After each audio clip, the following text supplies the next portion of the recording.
Welcome, everyone. Welcome, everyone.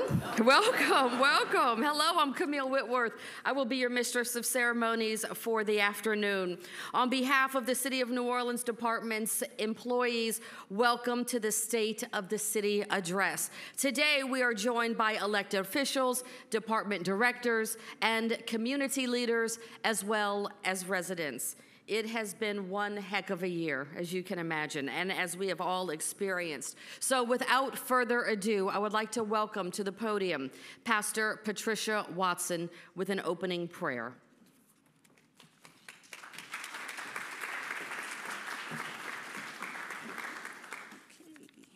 Good evening. I'm extremely honored to be on this very critical prayer assignment. The Bible tells me that the effectual, fervent prayers of the righteous avail it much. Not perfect, but righteous. So before we begin, let us honor the memory of the first man who held an historical position in our city. Let us remember Attorney Jason Cantrell in a moment of silence.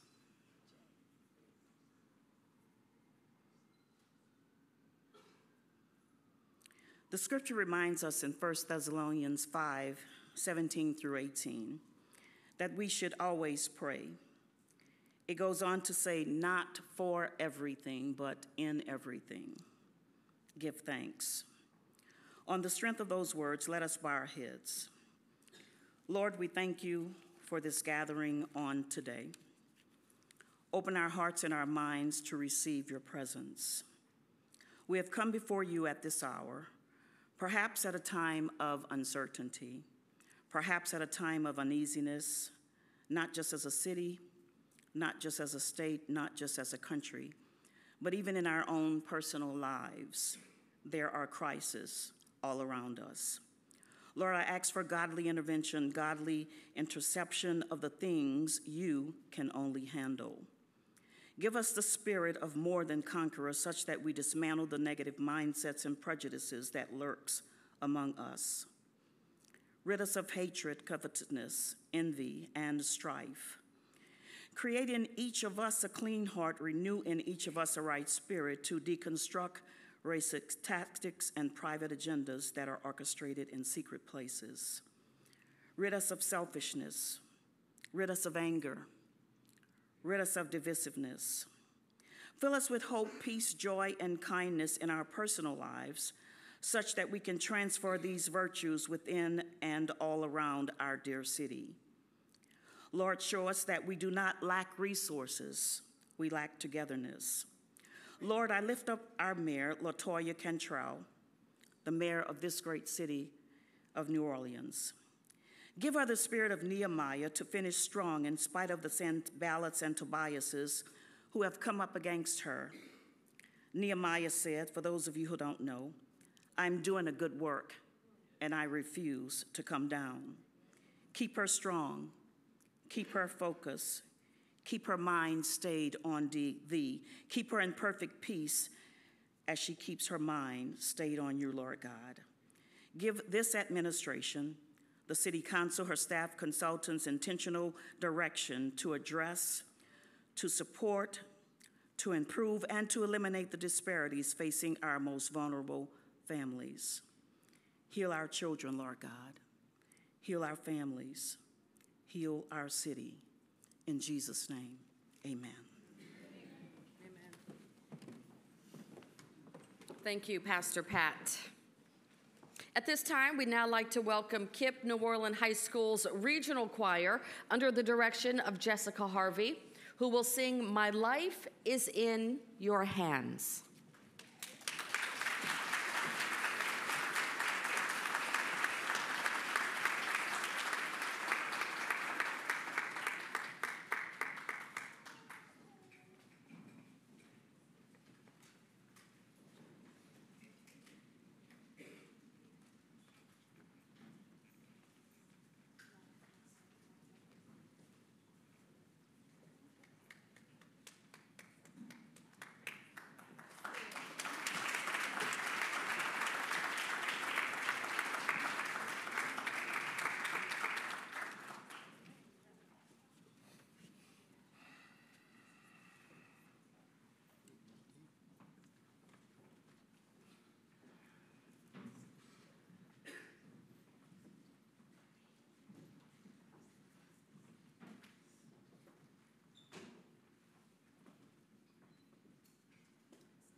Ladies and gentlemen, did they send a message?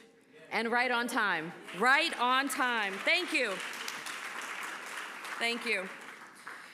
As you all know, this has been a heck of a year since we stood before you this time last year. Some amazing and spectacular things have been happening all over the city, and all due to your leadership and the leadership of your administration. So ladies and gentlemen, without further ado, I would like to welcome our esteemed mayor, Mayor LaToya Cantrell, to deliver the State of the City address.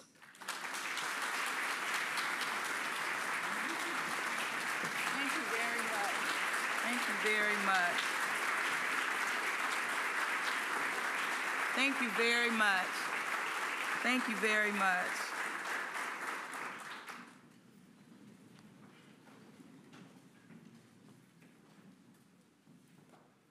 Thank you all just so very much for being here. But let's give it up one more time. Jessica Harvey, our young people, our unified choir that was here, please give it up for them. Yeah, Kip, thank you. You're doing a great, thank you so much. It was more than fitting, and thank you for recognizing that, Miss Camille, and thank you so much, Pastor Watson. Miss Pat, Reverend Pat. Thank you. You're always so supportive at every turn and at every stage, and I appreciate you, and I'm grateful. I'm grateful for you, and I'm grateful for each and every one of you as well. Welcome. I've said my thank yous for you all for being here, but I have to recognize my senior team, senior leadership that's present. You're representing over 4,000 city employees that show up every day. I want to say thank you so much, and you need to give it up for them as well. Thank you. The members of our New Orleans City Council, thank you for being here. Absolutely.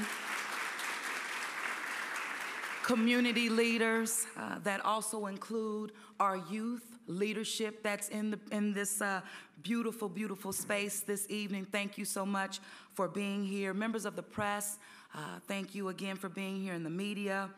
But most importantly, what this really shows by your presence is a commitment to collaboration and demonstrating, one, your dedication to working together, because that's the only way that we're going to continue to do the work, serving our people, getting things done. Gallier Hall, you know, it turned 170 years old this year. And I'm so grateful, one, to be having this state of the city here, but we have just opened up Gallier Hall in so many ways over the past 5.5 years to let people understand that this is their place. I want to thank the leadership under Miss Lisa Alexis, Cultural Economy, who maintains Gallier Hall, thank you so much, and they just make sure that it's just open for all of us to use. And you know, 1853 it was built, and it was City Hall, kind of like the seat of government for this city prior to moving to Perdido Street where City Hall is now. I also wanted to just give a little shout out to our historic restoration team for Gallier Hall, and that is really led under the leadership of Mr. Mark Romick. They manage the resources, the fund that we utilize to ensure that we can continue to invest in Gallier Hall. So thank you for that. You know, I was thinking about this phrase that was coined by Laura Thatcher Ulrich. And she said, well-behaved women seldom make history. And I've had the real fortune to see this in action by my mother. My mother, Etta Williams, who is here with me this afternoon, flew in from LA this afternoon and who is here. Yeah.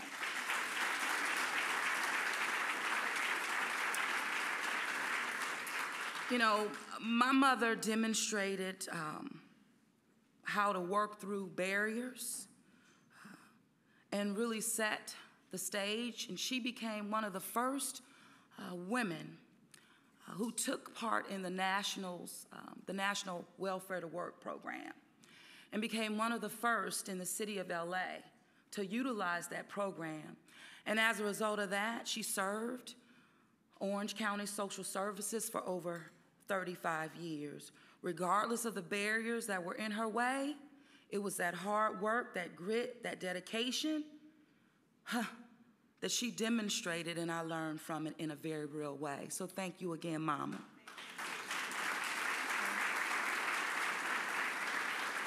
And you know, out of that hard work, she did produce the first woman to lead the city of New Orleans in its 300-year history. And listen, and I'll be the first to say that while I am in no way perfect, I do my job and I deliver results on behalf of the residents and for the city of New Orleans every day. And no matter the type of day, good or bad, challenges or crises, or who said what, or who said nothing at all. But I do this right along with the hardest working people that I know, serving in city government, and I have to give it right back to the over 4,000 city employees that, again, do the job. And just like them, my life happens while doing the job, and also happens while balancing the burdens and sacrifices of serving, answering that call to serve. One of our leaders, Mr. Walton, Arthur Walton, shared with me. He said, breaking the glass ceiling leaves more scars than taking the elevator. And he's right about it.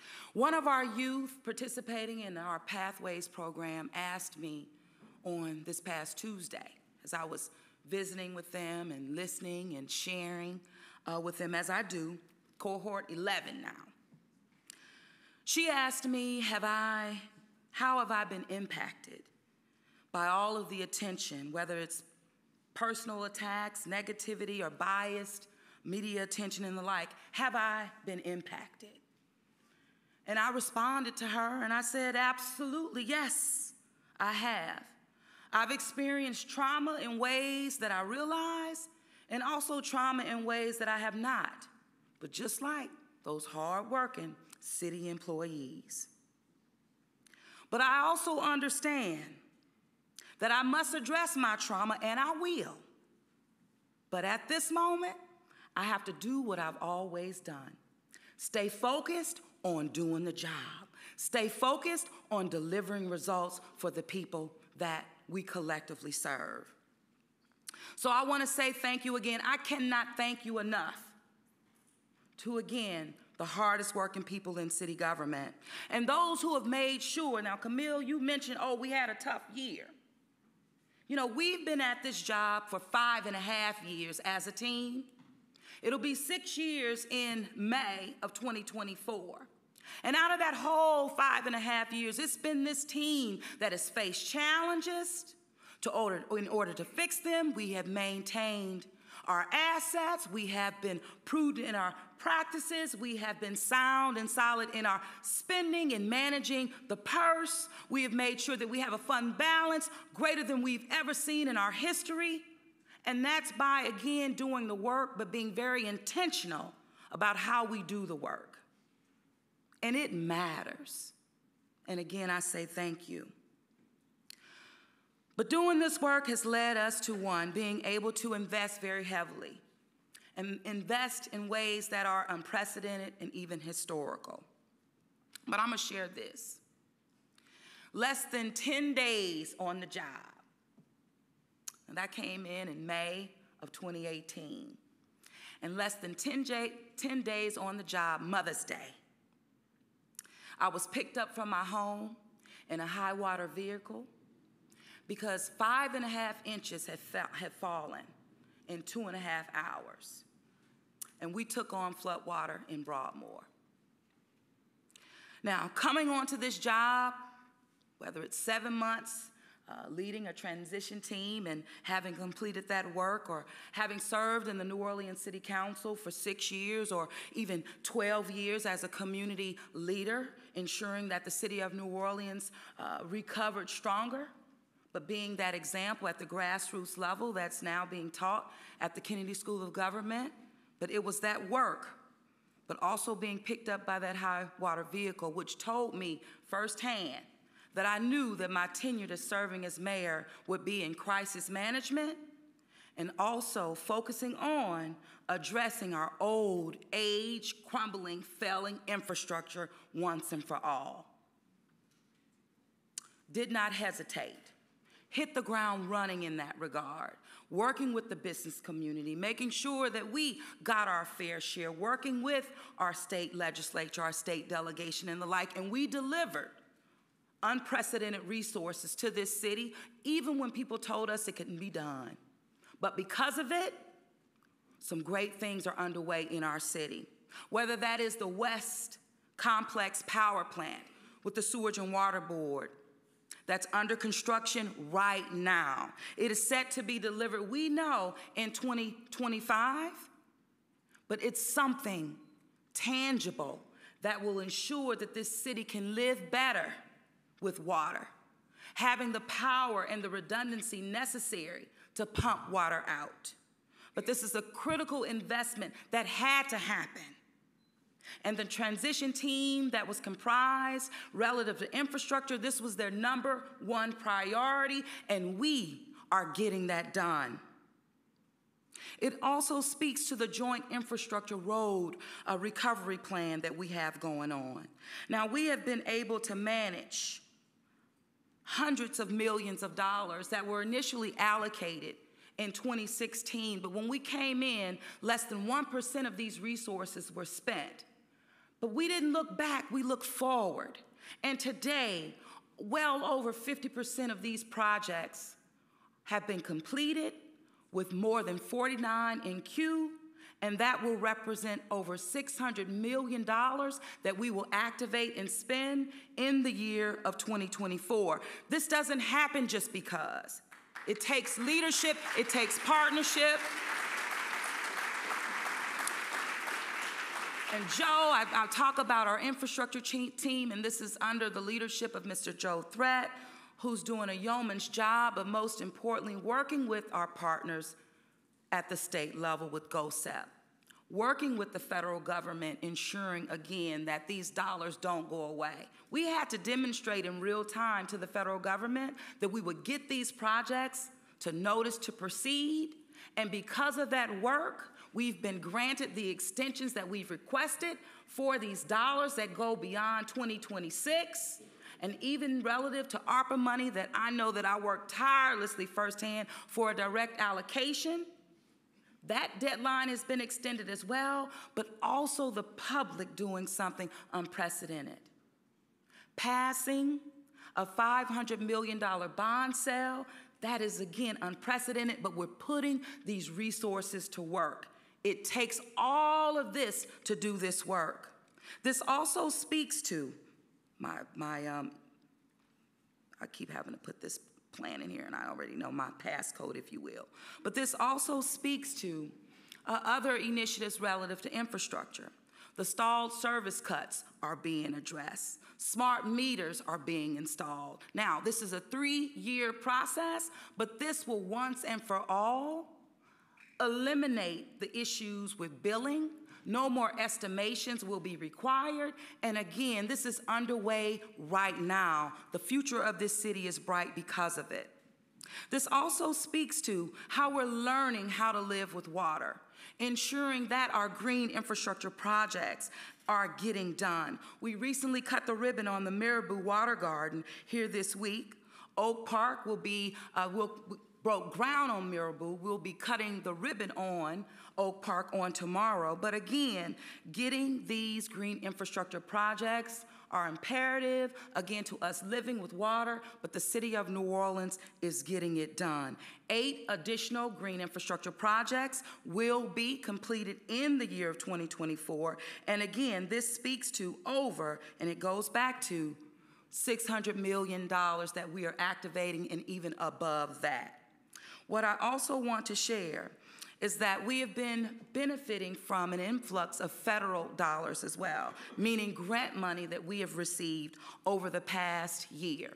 So whether that is $8 million that we have received from the U.S. Forestry for our urban canopy, ensuring that we're planting thousands of trees, dealing with our urban heat. You know that we had to, and I had to sign the first emergency declaration relative to heat as the mayor of the city of New Orleans, but in the history of the city of New Orleans. This also speaks to the $1.3 million that we've activated to invest in our Bienvenue Wetlands project, again, learning how to live with water in the city of New Orleans.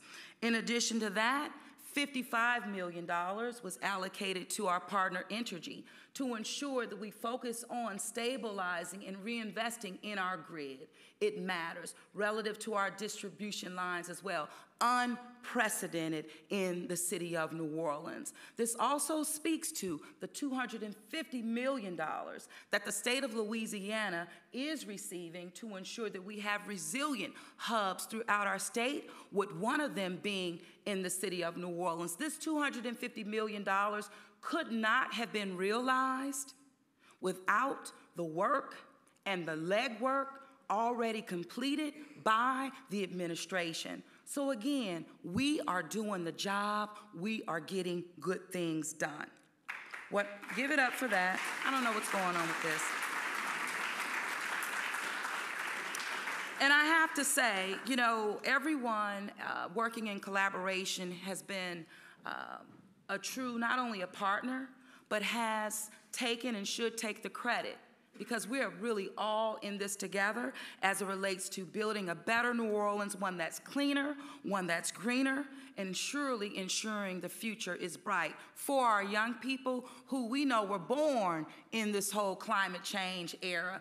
It's a reality for them, and it's going to be through them that we do the work, but we cement their future in this city. Also, as it relates to public safety, which is our approach always looking through the lens of public health. That holistic approach is the way to go, and it is paying dividends in our city. The men and women of the New Orleans Police Department are the best at what they do, and they're showing us daily that by us investing in them resources and showing that we care about their safety, that we can see today that the safety of our residents, let me tell you, we're on the right track. It's a huge win. Violent crime cut by 21%. Homicides down by 24%. This isn't just because. It's not about a stroke of luck. It's because our officers are showing up, they're on the ground, and they're working in partnership with all law enforcement agencies, relative to our state partners, our federal partners, everyone doing what it takes to get the job done. And I have to say, please give it up for the men and women of the New Orleans Police Department. Yeah. Thank you for that. And we know that this work has started, and it began under the leadership of our former Superintendent Sean Ferguson. It was carried forward with our partner Chief Pichardo, in addition to our interim Superintendent Michelle Woodfork. Please, let's give it up for them as well.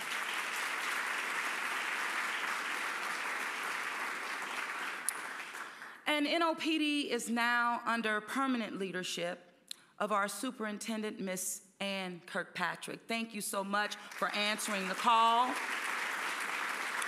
She's been on the job 60 days. She's hit the ground running. And you know what? I am more confident than I've ever been. You have embraced our process in terms of being a holistic approach to fighting violent crime, but investing in our people as well. And you've been working collaboratively with all of our partners, and that being one, our New Orleans Health Department, Dr. Jennifer Vegno. I want to give her a shout out as well. You know, force multipliers that the city of New Orleans has been able to activate. The Mobile Crisis Intervention Unit. We received over 1,400 calls. 84% of those calls are transmitting our residents. So that means that we're meeting people where they are. We're getting them to the services that they need. And 34% of those calls are 911 calls. So that means, again, we're addressing the need, we're getting people the help that they need, but we're also lifting the burden off of our hardworking men and women of NOPD. On yesterday, we launched the Trauma Center with UMC, again, our partners relative to violence interruption. $2.4 million we've administered relative to our crime victims assistance formula grants. And this will be in partnership with nonprofit organizations that are working with our victims because, one, they matter, and we need to ensure that they get the services that they need so that they can regain trust and also regain their lives because, you know what, it does impact them, but it also impacts each and every one of us. This also speaks to victim services in terms of domestic violence that we know that we'll continue to invest in. It matters. But this work is also in consultation with our Juvenile Justice Intervention Center. We're making sure that quality care is being rendered to young people that are in our care. It matters. But in addition to that, we're now making sure that those young people that are at JJIC, they also have opportunity to real work experience. And that's being made possible by Workforce, Job One, Ms. Sune Villavaso. I see you in the room, and I say thank you. I also have to give it up, too, for our partners, our juvenile court judges, of course, those who work with us at every single level, whether it's adults or juveniles. I have to say our DA, all of our courts, both criminal, I mentioned juvenile, have just been working together. And again, this is contributing to the cut in violent crime that we're seeing on the ground.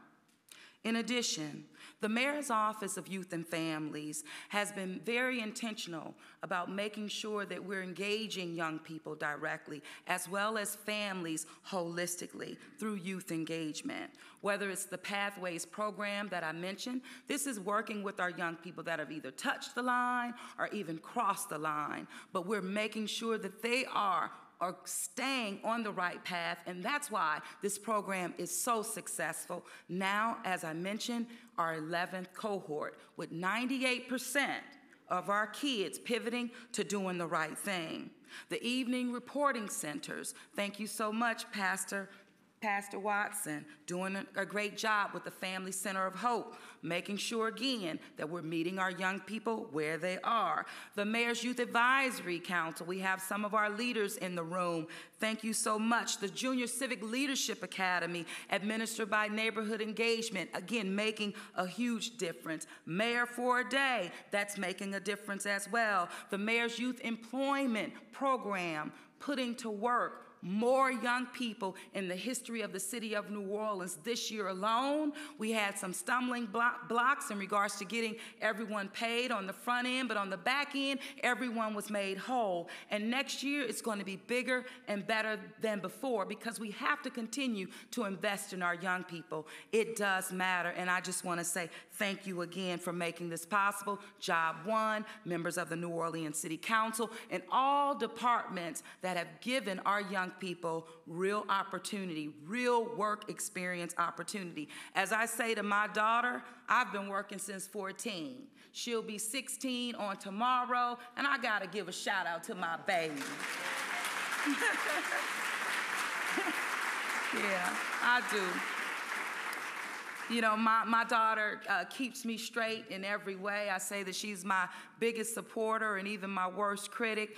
She's turning 16. She was born in the community, handed off to a community leader. I think, Anna Maria, that was you when she was 3 weeks old. And even in the council floor at 6, I remember her telling a lobbyist who told her to tell your mother to vote no on a smoking ban. She said, my mother's voting for the smoking ban. He said, wow, what are you teaching your child? I say, how to lead and be strong. But kids have a voice. Kids have a voice. And I have to say that because not just raising one of my own, but it is also why I just give all that I have to the young people in our city and listening to them. And because we've been listening to them, it really birthed Thrive Kids. Now, our young people have been telling us over and over again that mental health services is something that they need as well, that they found a void in their own lives and in their own families. And we've listened. And that's why Thrive Kids, we put $10 million in partnership with the council, $10 million over a 3-year period, investing in them, allowing them to have access to mental health care services in partnership with Children's Hospital and young people that are attending public school throughout the city of New Orleans. Again, unprecedented. We're doing the work. We're moving this forward, and it matters. You'll keep hearing me say that. Economic development. I'm going to pivot here. Now, I've said in the past that nothing stops a bullet like a job, and that remains true. So while Job One has been working very hard to get our residents skilled up so that they are ready to work for jobs of the future, which are jobs right now in green infrastructure, in advanced manufacturing, and renewable energy platforms. It really goes on and on. This isn't pie in the sky. It's actually happening and unfolding before our eyes right here in our own city. You know, rockets in this country are built in the city of New Orleans. They come through this city to the rest of this country. NASA is in our backyard. NASA is in this room with us this afternoon. Thank you so much for being here.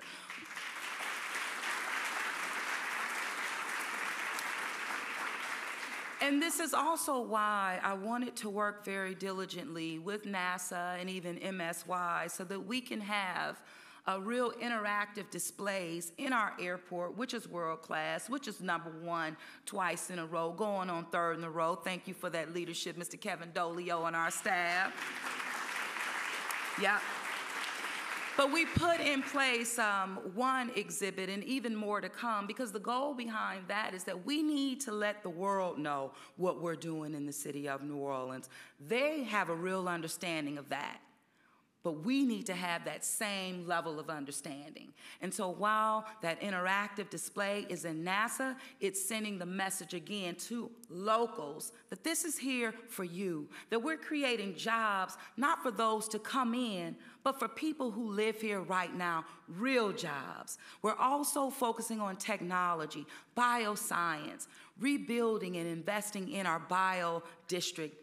I'm telling you, this is going to be transformative for this city, not just relative to making sure that our people are building transferable wealth, but also ensuring that our downtown is revitalized in ways that we have never seen before. Playing to our strengths, absolutely, in regards to tourism, but it's even more than that.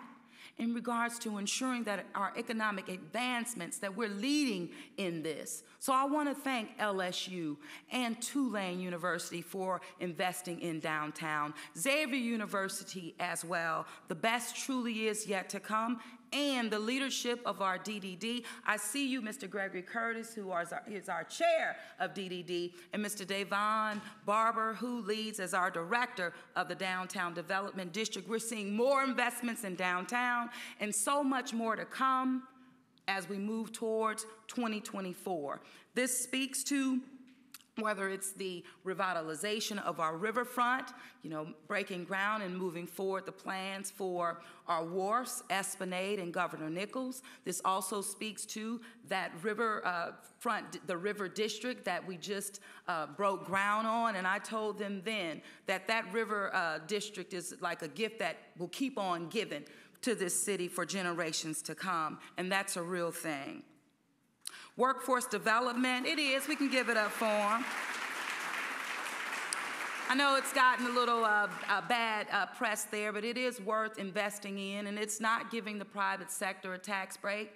It's only on that public side, but we are also having to play to our strengths. We cannot do this alone, and we have solid partners stepping up and wanting to invest in this city, and we're not going to say go somewhere else. We're going to say stay right here, and we're going to see the investments and the fruits of our labor as we move towards 2024 and even through it. This also speaks to the workforce development through our UNO WIN Hub. I'm telling you, New Orleans is leading the way. We are leading it not only regionally, but even bringing the state of Louisiana along, right along with us. It matters. I see you, Ms. Representative Candace Newell. Thank you so much for your leadership. Yes, and all those who are serving at the state level working on behalf of the city of New Orleans. This speaks to the $5 million also that we received from Chase and Advance in Cities, again, working with our small businesses, wanting to ensure that our small businesses have a real shake and a fair shake at every turn, not just relative to our infrastructure work, but building up our small businesses because they are truly the backbone of the city of New Orleans. We have Glow Propeller, which will support the talent and technology as we again develop offshore energy, live with hydrogen, wind. This is working in partnership relative to GNO Inc., NOLA BA. The list truly goes on. And I cannot thank enough, I didn't mention him yet, but this is a great point. As I mentioned NOLA BA, he's my CAO or our CAO, but he also leads us as our chair of NOLA BA. Thank you so much, Mr. Gilbert Montano.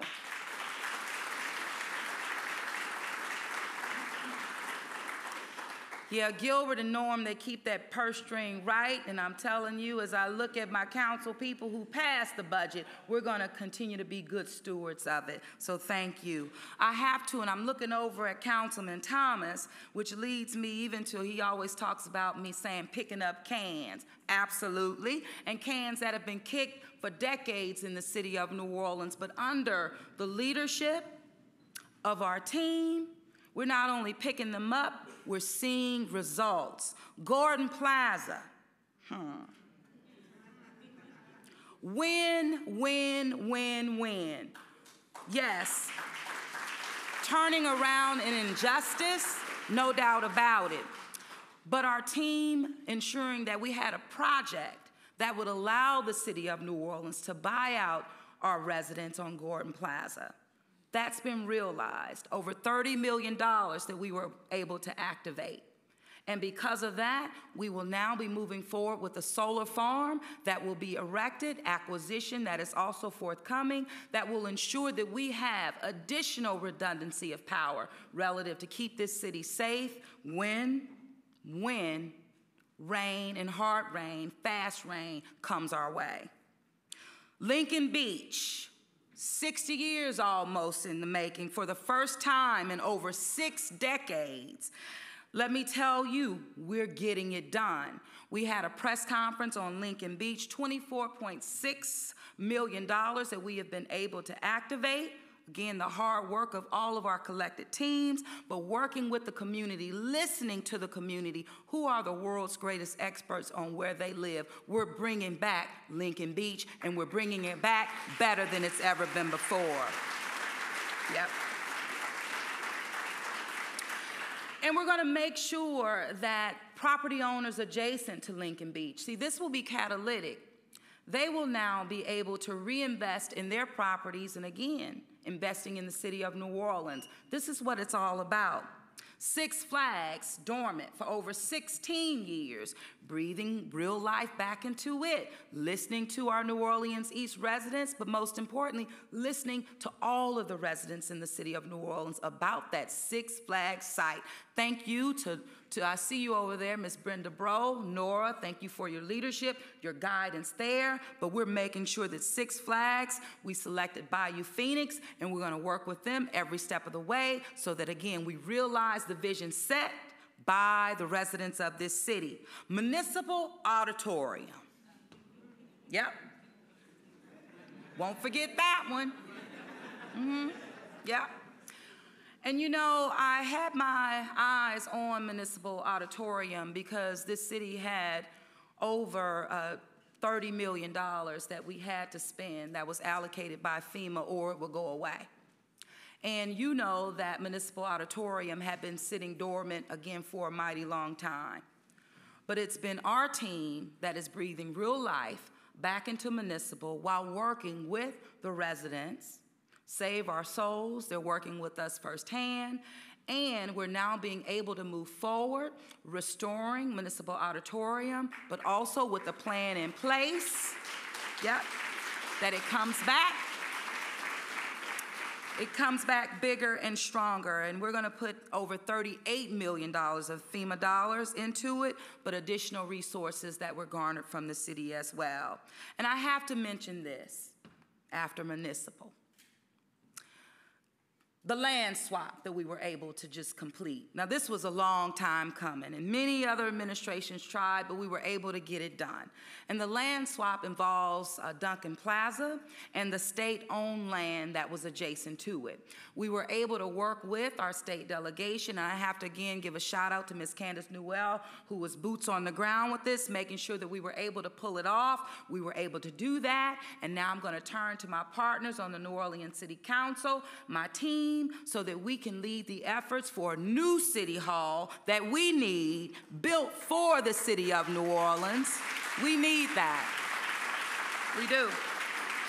Yep. And a new city hall has never been about, for me, about a legacy project or a feel-good project. It's really been about a quality work environment that our employees need to work in, but also a quality environment that our residents can come to seek the services that they need. City Hall, where it is now, and I've always said this, the building, we know that it is inadequate. When we faced Hurricane Ida and we lost power for over 3 weeks in the city, our dedicated and hardworking city employees showed up every single day. Our EOC is on the 9th floor. We walk 9 flights of stairs. I don't know how many times a day, but we did it. And my daughter would say, if Colonel Everett can do it, anybody can do it. And Colonel was doing it Colonel more times than I think anybody. So I want to say thank you to Colonel, because he's always said, listen, we have to invest in our biggest asset, and that's our people.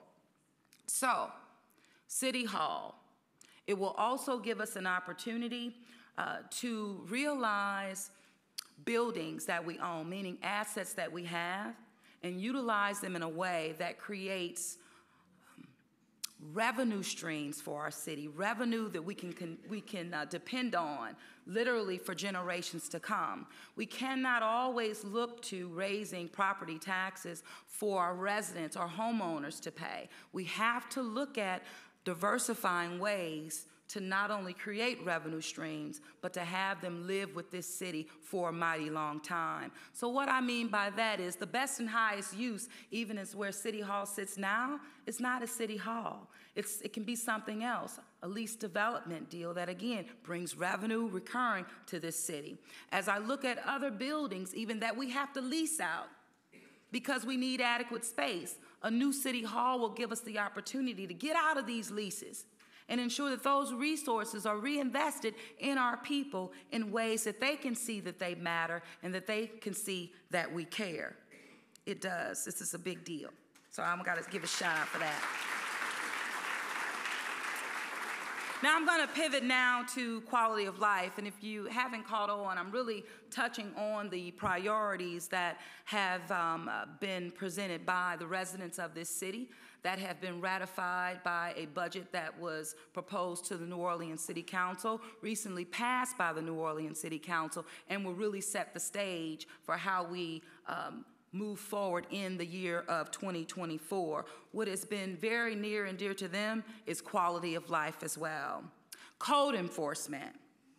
Unprecedented $10 million investment in code enforcement that is showing dividends, and it's showing a return on our investment even in 2023. But as we move into 2024, Mr. Thomas Mulligan, thank you so much for your leadership.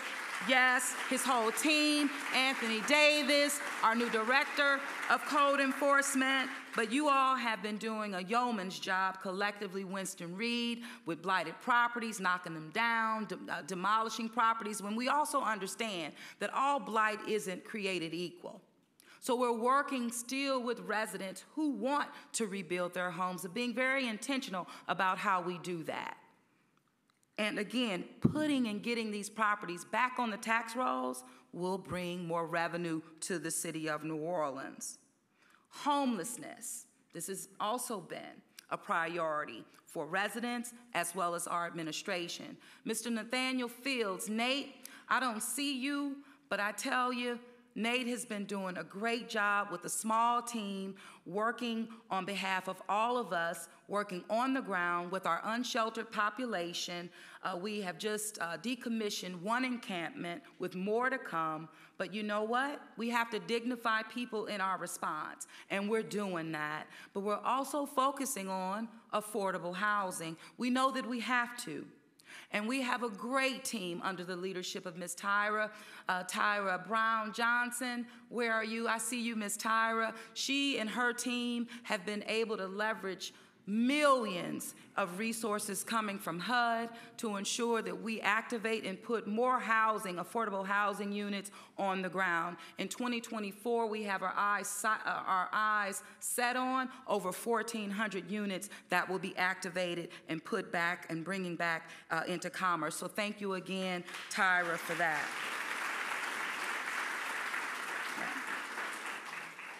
And you know, so much is being done in all of the areas that I touched on. You know, I just saw Dr. Kelly. I'm looking at you, Dr. Kelly, and I want to say thank you so much for your leadership relative to our crime lab. You understand that we are a city that's leading the nation in what is being developed right here in the city of New Orleans, getting accreditation recently and then moving forward to secure accreditation relative to our DNA. Let me tell you, the city of New Orleans is in good hands with Dr. Kelly. Give it up. And also, and tell my little nephew, your son, he has really made the transition very well, and I want to see him in the Mayor's Youth Advisory Council or in the Junior Civic Leadership Academy. So thank you so much. Now, I've said I know a lot. And there's been so many things that I can share, meaning even more things. And we will be getting out, I would say, all of the accomplishments that will go out to the public as we did in 2023. We're going to do the same in 2024. We're going to make sure that there are no issues relative to who gets it or even what picture shows up on it. The bottom line is it's about showing the work. And action, it inspires hope. And that's what I want to continue to do as your mayor, inspire hope. And that's also why we led today with our young people. It all goes back to who the future leaders will be of this city. But make no mistake about it. You know, when you're serving in roles like I am, whether it's me, city council, just an elected leadership, you have a start date and you have an end date. And what that means, I know to me, is that time, it matters. You have to use every moment of time to get things done. We can't use time to create barriers because we got to do the job. And we have a short period of time to do the job. But also, we have to make sure that the people who are on the ground doing the job continue to show up every single day, regardless of our challenges or even regardless of our good times.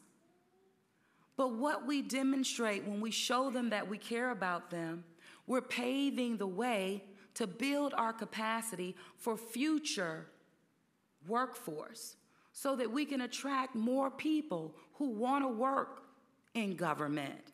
It only happens because of people. And I'm looking at one.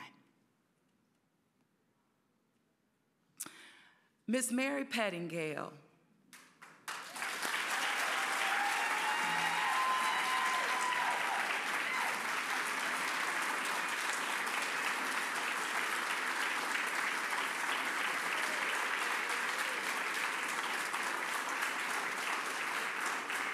Thank you for that. And that's not what Mary wanted. I know she didn't. She said, I just want to go out. I just want to go out. But Miss Mary has been serving the city of New Orleans for over 35 years.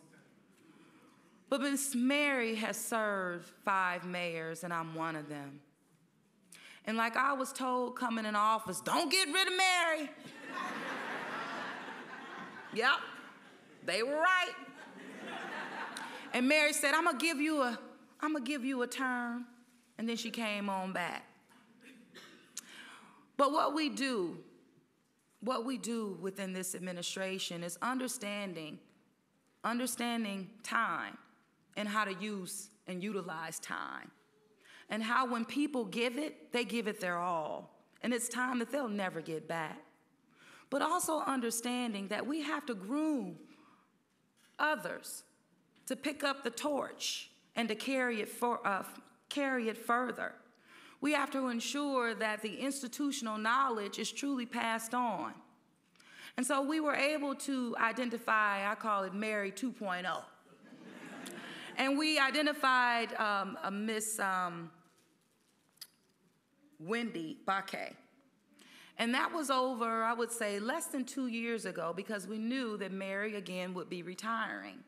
But we wanted to make sure that we invested in what we knew future administrations would need and future mayors would need. Because it's not about LaToya Cantrell in my time, but it is about me making the best use of this time to set this city up for generations to come. And as I've told my team and even the people of this city, what we do and over the next 4, 5 years and what we've done will literally determine where this city will be in the next 50 years. These are unprecedented times. And it's not just like a normal transition even from one mayor to the next. You have to think about the resources that we were able to bring in. Those deadlines extend beyond us. So it requires good stewardship. It requires good leadership even coming after we have done our time. And so if nothing else, I want you all to know that the future of the city of New Orleans is bright. And if we continue to invest in one another, if we continue to lift up the good in one another, if we push away any barriers that those may want to throw in our way, we have to keep going.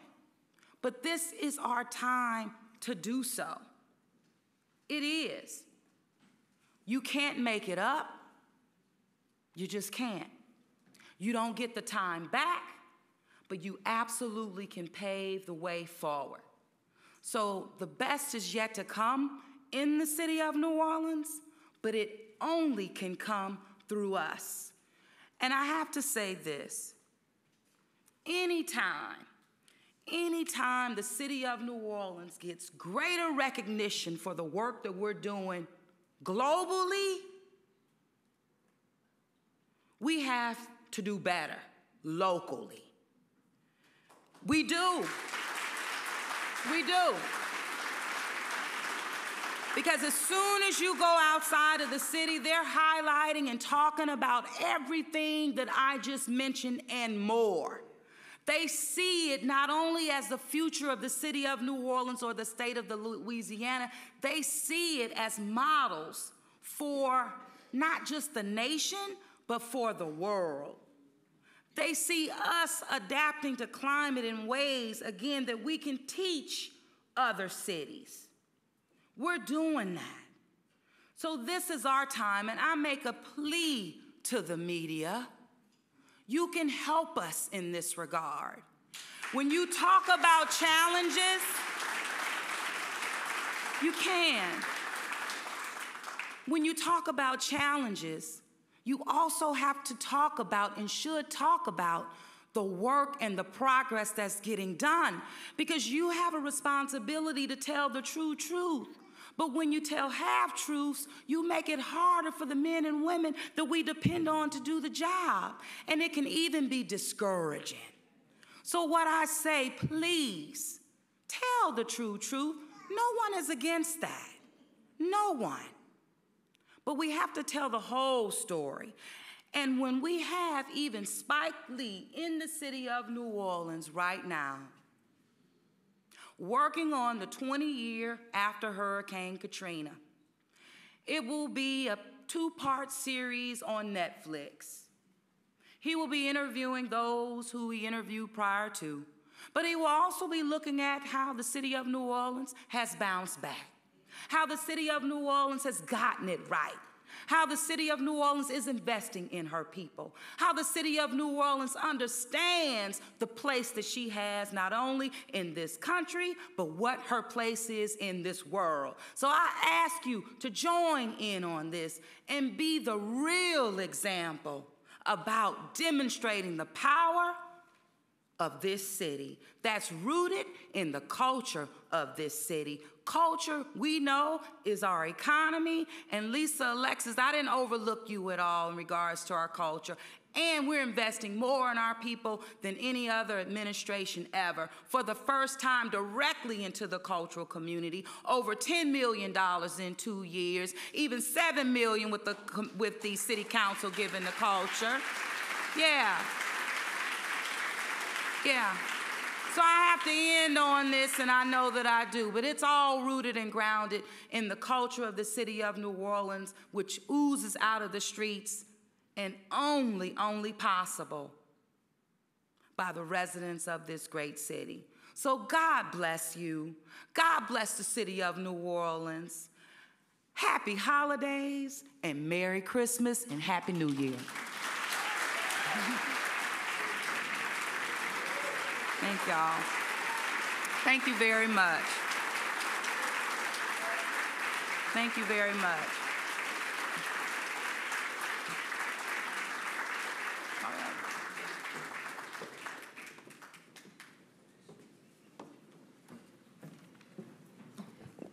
Thank you, Madam Mayor. As you say, one day at a time. It is the work you do, work all of you do, that make us proud to be New Orleanians. Thank you all for attending tonight's State of the City address. A round of applause for the Madam Mayor, please. Thank you.